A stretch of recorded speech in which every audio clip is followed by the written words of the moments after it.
السلام علیکم دوستو، اے آئی جی فین کیم میں خوش آمدید۔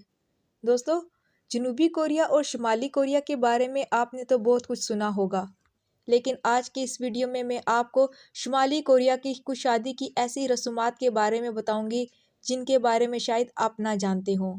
ویڈیو کا باقاعدہ آغاز کرنے سے پہلے آپ سے گزارش ہے، ویڈیو پسند آنے کی صورت میں ویڈیو کو لائک اور چینل کو سبسکرائب کرنا نہ بھولیے گا۔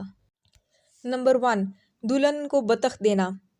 دوستو، یہ شمالی کوریا میں شادی کی قدیم روایت ہے جو ابھی تک جاری ہے۔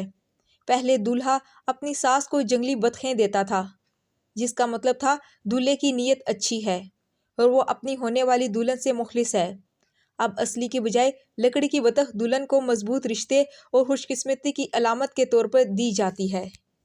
نمبر 2، دولہے کے پیروں کی پٹائی کرنا۔ دوستو، شادی کے دن دولہا اس وقت تک اپنی دلہن کو ساتھ نہیں لے جا سکتا جب تک اس کے پیروں کو باندھ کر لکڑی کی چھڑی سے اس کے پیروں پر پٹائی نہ کی جائے۔ یہ رسم ساؤتھ کوریا میں بھی ادا کی جاتی تھی۔ دولہا جتنی دیر تک مار کھاتا ہے، اس کو اس کے کردار کی مضبوطی سے تشبیہ دی جاتی ہے۔ نمبر 3، دولہا اور دلہن کے لیے میز سجانا۔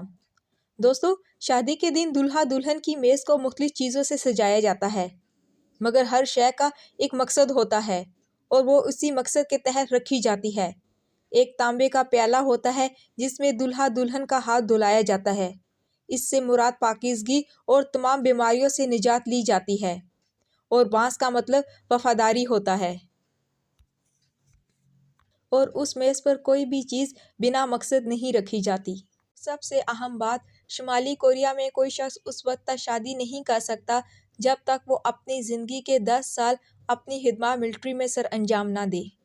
دوستو، آپ کو آج کی ویڈیو کیسے لگی ہمیں کامنٹ میں ضرور بتائیے گا۔ اگلی ویڈیو تک اللہ حافظ۔